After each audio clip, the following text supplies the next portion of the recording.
राधे राधे दोस्तों। कार्तिक मास महात्म अध्याय 33। सूत जी ने कहा, इतनी कथा सत्यभामा को सुनाकर भगवान श्री कृष्ण चंद्र जी महाराज संध्या करने के लिए महल के भीतर चले गए। कार्तिक मास का व्रत भगवान विष्णु जी को अत्यंत प्रिय है। भक्ति का प्रदान करने वाला है। रात्रि जागरण, प्रातःकाल का स्नान, तुलसी वट सिंचन, उद्यापन, दीपदान, यह 5 काम भगवान विष्णु जी को प्रसन्न करने वाले हैं। इसीलिए इनका पालन अवश्य करना चाहिए।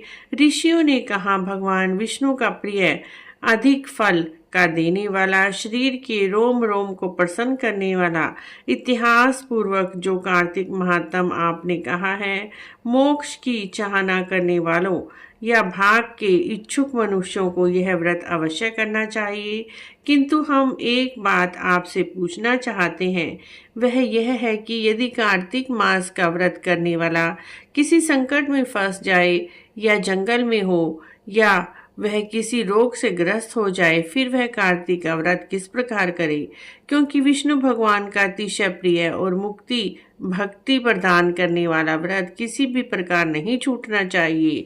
सूत जी ने उत्तर दिया, यदि कार्तिक व्रती किसी संकट में फंस जाए तो वीरता के साथ भगवान शंकर भगवान विष्णु के मंदिर में जाकर जागरण अवश्य करे। यदि भगवान शंकर का मंदिर भगवान विष्णु का मंदिर पास ना हो तो किसी भी देवता के मंदिर में हो जाकर रात्रि जागरण करे। अगर घना जंगल हो तो फिर पीपल के वृक्ष के नीचे या तुलसी के वन में जाकर जागरण करे। भगवान विष्णु जी की मूर्ति के सम्मुख बैठकर भगवान विष्णु जी का कीर्तन करे। ऐसा करने से 1000 गो दान करने के बराबर फल मिलता है। जो व्यक्ति विष्णु जी के कीर्तन में बाजा बजाता है उनको वाजपेयी यज्ञ के समान फल मिलता है। जो हरि कीर्तन में नृत्य करने वाले प्राणियों को समस्त तीर्थों में स्नान करने का फल मिलता है।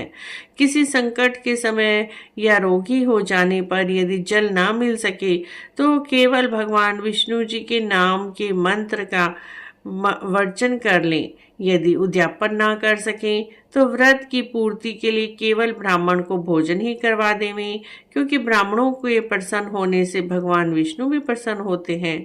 यदि आप दीप दान ना कर सकें तो दूसरों के दीप की वायु आदि से भली भांति रक्षा करें।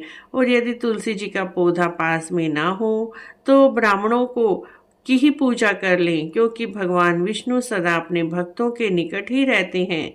इन सब के न होने पर व्रती ब्राह्मण गो, पीपल, वट वृक्ष की श्रद्धा से सेवा करें।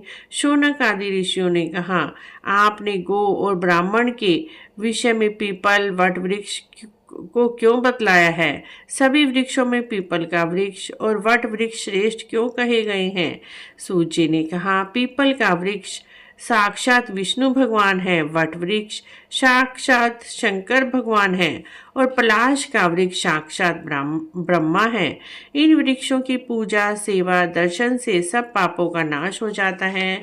ऋषियों ने कहा, प्रभु हम लोगों को इसमें संशय है, क्योंकि ब्रह्मा विष्णु और शंकर वृक्ष रूप में क्यों हुए? आप कृपा करके हमें बताइए। श्री सूत जी ने कहा, प्राचीन काल में भगवान शंकर और पार्वती विहार कर रहे थे।